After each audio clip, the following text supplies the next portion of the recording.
बिस्मिल्लाहिर्रहमानिर्रहीम। नाज़रीन अस्सलाम वालेकुम, मैं हूं इमरान हुसैन।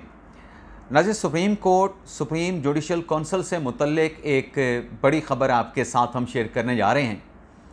ख़बर नाज़रीन ये है कि जुडिशल कौंसिल में आला अदलिया के जजेस के ख़िलाफ़ जो शिकायत हैं, चाहे वो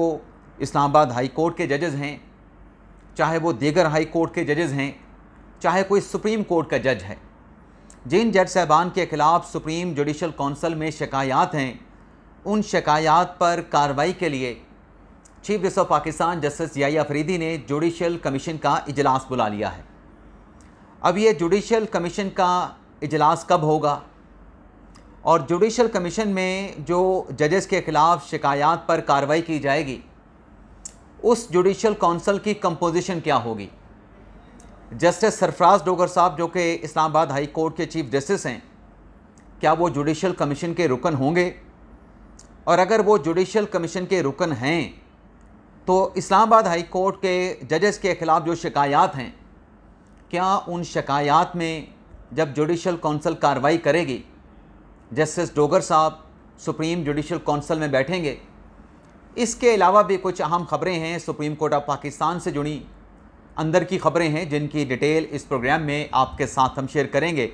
लेकिन प्रोग्राम का आगाज़ करने से पहले आपसे दरख्वास्त के चैनल को सब्सक्राइब कर लें,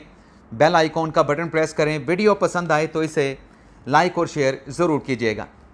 पहले नाज़रीन बात कर लेते हैं जस्टिस मंसूर इरशाद साहब के फ़ैसले की। नाज़रीन, आपको याद होगा ग़ालिबन फरवरी के महीने में जस्टिस मंसूर इरशाद साहब के रेगुलर बेंच में एक मुकदमा लगा जो कि कस्टम ड्यूटी से मुतल्लिक था, और उस कस्टम ड्यूटी के केस में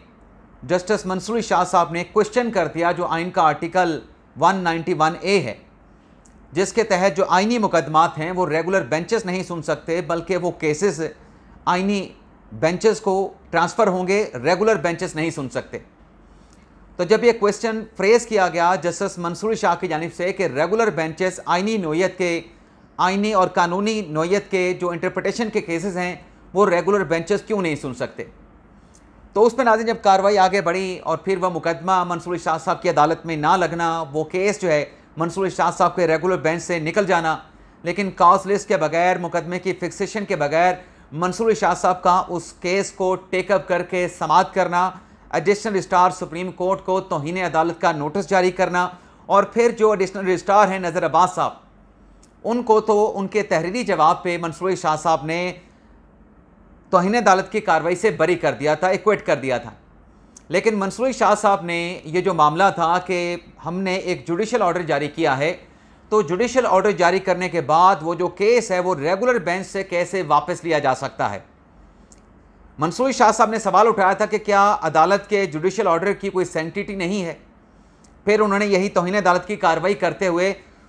चीफ जस्टिस याहिया अफरीदी साहब को ये मामला भिजवाया था कि आप इस मामले पे फुल कोर्ट तश्कील दें, और जिन जजेस ने कमेटी में बैठ के ये जो केस था कस्टम ड्यूटी का, जिसमें आर्टिकल 191A पे क्वेश्चन किया गया था, उन जजेस के ख़िलाफ़ तौहीन अदालत की कार्रवाई की जाए। अब ये जो तौहीन अदालत की कार्रवाई मंसूर शाह साहब ने अपने ही सुप्रीम कोर्ट के जजेस के ख़िलाफ़ करने के लिए फुल कोर्ट तश्कील देने का हुक्म दिया था, इस पर नाज़रीन इंट्रा कोर्ट अपील नज़र अब्बास साहब ने दायर की थी, और इंट्रा कोर्ट अपील पे जस्टिस जमाल खान मंदोखेल की सरबराही में जो 6 रुकनी बेंच बना था, उसने 4-2 से इस इंट्रा कोर्ट अपील को डिस्पोज ऑफ करते हुए मंसूर शाह साहब का जो फुल कोर्ट बनाने का और याहिया अफरीदी साहब को मामला रेफ़र करने का जो फैसला था, जो ऑर्डर था, उसको सेटिसाइड कर दिया था, उसको कलअदम करार दे दिया था। अब नाजरीन, ये जो इंट्रा कोर्ट अपील में मंदोखेल साहब ने जो मुख्तसर फैसला दिया था, अब इसका तफसीली अक्सरियती फैसला जारी कर दिया गया है, जिसमें यह कहा गया है कि तौहीन अदालत का जो कानून है उसमें जजेस को इस्तिस्ना दिया गया है। ऐसा नहीं हो सकता कि आला अदलिया का जज अपने ही जज के खिलाफ तौहीन अदालत की कार्रवाई का आगाज़ कर दे। फैसले में कहा गया है कि एक जज अपनी ही अदालत के जज के खिलाफ ना रिट कर सकता है, ना कोई कार्रवाई कर सकता है। आला अदलिया का अपनी अदालत के जज के खिलाफ के आला अदलिया अपने ही अदालत के जज को जवाबदेह नहीं बना सकती। जज के खिलाफ अगर कोई कार्रवाई होनी है तो सिर्फ सुप्रीम जुडिशल कौंसिल कर सकती है, और जज के खिलाफ कार्रवाई का जो फोरम है आइन के आर्टिकल 209 के तहत वो एडमिटेड है कि सुप्रीम जुडिशल कौंसिल के अलावा और कोई फोरम नहीं है। इस फैसले में कहा गया है, जैसे जमाल खान मंदुखेल की तरफ से, कि आला अदलिया के जो जज हैं वो मसावी अख्तियारात रखते हैं। किसी जज पे बर्तरी हासिल नहीं और कोई जज दूसरे जज से कमतर नहीं। और अगर इस तरीके से तौहीन अदालत के कानून के तहत एक हाई कोर्ट का जज अपने ही हाई कोर्ट के जज के खिलाफ कार्रवाई करेगा तो इससे जो अदालती निज़ाम है वो टूट फूट का शिकार हो जाएगा। और इस फैसले में मंदुखेल साहब ने यह भी लिखा कि माजी में 3 नवंबर 2007 की एमरजेंसी से मुतल्लिक जो फैसला लार्जर बेंच ने दिया था, उस फैसले के खिलाफ वर्जी करने पे चीफ जस्टिस इफ्तिखार मोहम्मद चौधरी के दौर में जजेस को तौहीन अदालत के नोटिस महज इस बुनियाद पर जारी किए गए थे कि उन्होंने अपनी ही अदालत के सुप्रीम कोर्ट के फैसले की खिलाफ वर्जी की थी। यानी मंदुखेल साहब की सरबराही में अक्सरियती जज ने यह कहा है कि सुप्रीम कोर्ट का जज अपने ही जज के खिलाफ तौहीन अदालत की कार्रवाई नहीं कर सकता। अगर कोई जज का मामला है भी सही तो जज को जवाबदेह नहीं बनाएगा, बल्कि जज का जो मामला है वो सुप्रीम जुडिशल काउंसिल के पास जाएगा। अब नाजरीन, ये जो मामला है, अब इसको आप जैसे तारिक जहांगीरी साहब के मामले पर भी जो है वो इसको इम्पोज कर सकते हैं, इतलाक कर सकते हैं कि अगर सुप्रीम कोर्ट ये कह रही है तो फिर जहांगीरी साहब के खिलाफ वो फैसला जुडिशल वर्क से रोकने का जस्टिस डोगर साहब ने क्यों दिया। तो डोगर साहब के उस फैसले के खिलाफ जो रेमेडी थी, जो लीगल रेमेडी थी, वो तो जस्टिस तारिक जहांगीरी साहब ने अवेल कर ली और सुप्रीम कोर्ट में अपील दायर कर दी है। और अपील भी आजकल में या अगले हफ्ते सुप्रीम कोर्ट में फिक्स हो जाएगी। अब नाज़रीन आते हैं जो सुप्रीम जुडिशल काउंसिल से मुतल्लिक जो खबर है, उस खबर की डिटेल आपके साथ हम शेयर करते हैं। नाज़रीन, मामला ये है कि जो जस्टिस जहांगीरी साहब का उनकी जो मुबैना डिग्री का मामला है, उस पर एक तो डेवलपमेंट ये हुई है कि जहांगीरी साहब जो हैं, एक तो उन्होंने सिंध हाई कोर्ट से रिज्यू कर लिया है। जो वहाँ पे कार्रवाई चल रही है उस कार्रवाई में भी वो पिटिशन दायर करेंगे और अलग अलग से कराची यूनिवर्सिटी जो उनकी डिग्री को लेके कार्रवाई कर रही है उसको भी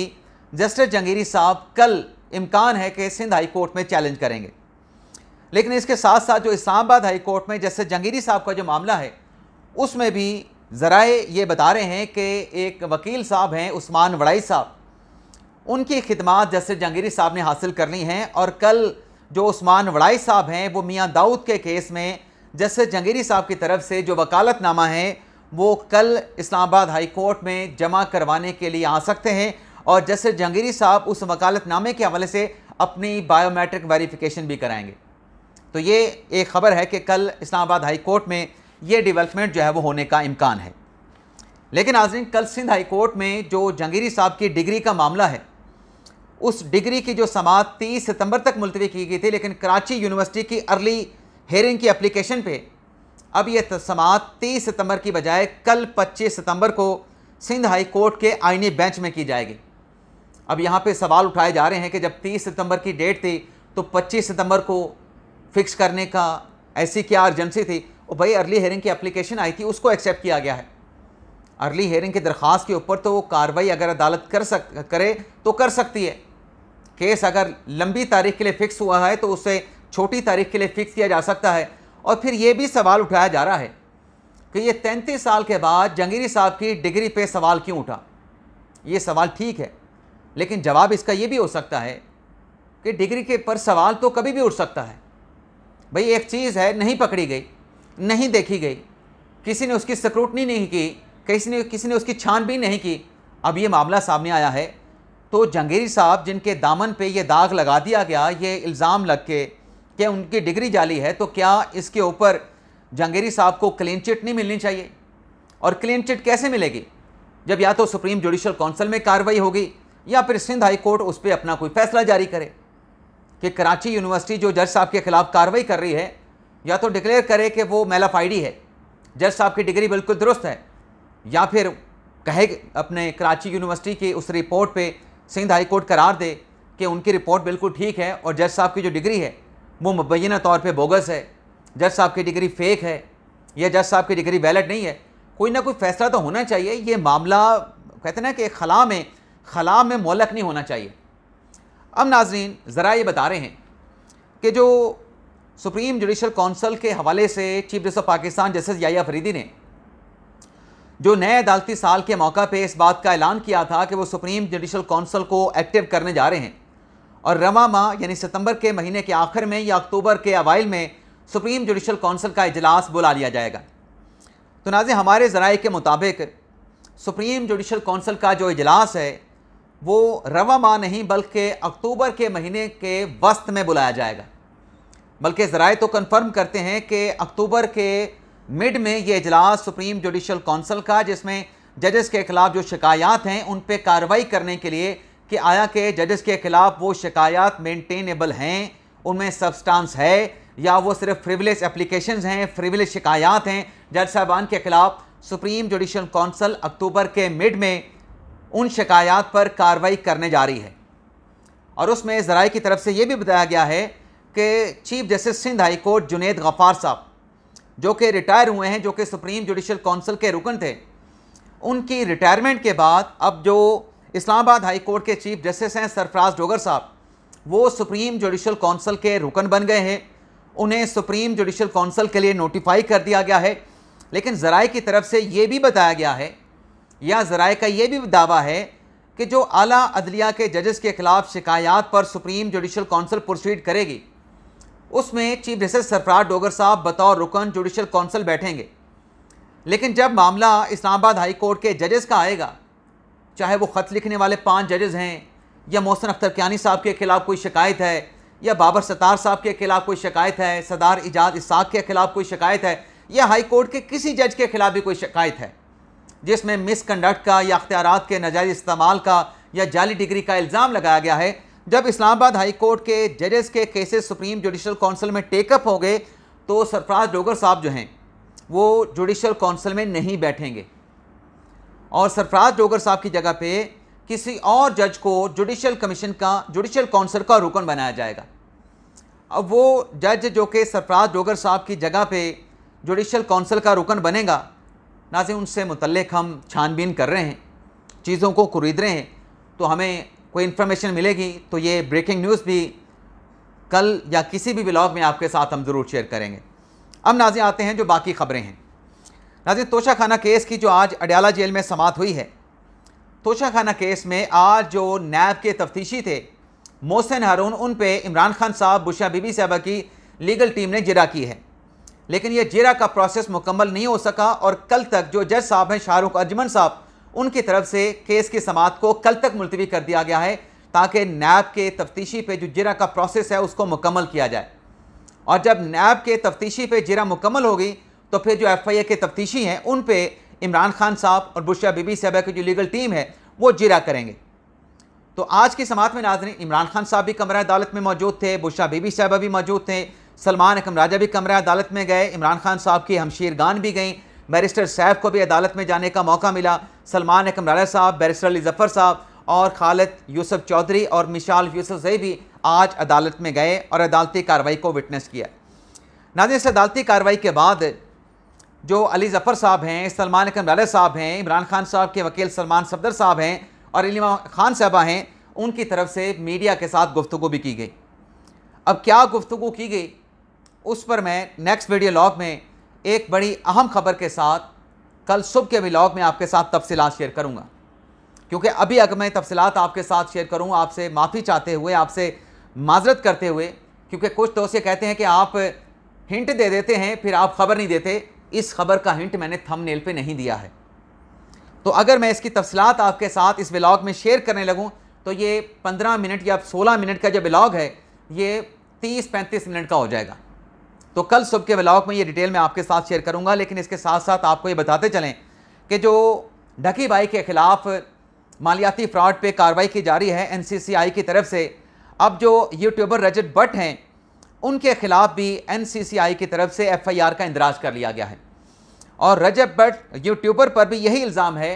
कि उन्होंने भी अपने सोशल मीडिया इन्फ्लुएंसर होने का गलत इस्तेमाल किया और जो गेमिंग ऐप थी उनका इस्तेमाल किया, लोगों को इनकरेज किया और लोगों ने जब उन गेमिंग ऐप को इस्तेमाल किया तो लोगों के साथ फ्रॉड हुआ, लोग जो है वो लुट गए, पब्लिक एट लार्ज जो है उनके साथ एक बड़ा फ्रॉड हुआ, करोड़ों रुपए का, अरबों रुपए का। तो अब ढकी बाई के ख़िलाफ़ जिनकी दरख्वास्त ज़मानत भी लाहौर की अदालत ने मुस्तरद कर दी थी, अब ढकी भाई के खिलाफ, रजत भट्ट के खिलाफ भी जो है ये FIR दर्ज कर ली गई है। National cyber crime investigative agency की जानिब से ये FIR दर्ज की गई है। लेकिन रजत भट्ट को कैसे गिरफ्तार करेंगे? ढकी भाई को तो गिरफ्तार कर लिया था, 17 अगस्त को गिरफ्तार किया था, आज भी जेल में है, लेकिन रजत भट्ट तो पाकिस्तान में है ही नहीं। तो रजत भट्ट के खिलाफ ये कार्रवाई कैसे आगे बढ़ेगी, ये नाज़रीन एक क्वेश्चन मार्क रहेगा। तो ये नाज़रीन हमारा आज का वीडियो लॉग, आपसे इजाज़त चाहते हैं। अल्लाह ताला हम सब का हामी नासिर हो। अपनी दुआ में याद रखिएगा। अल्लाह हाफ़िज़।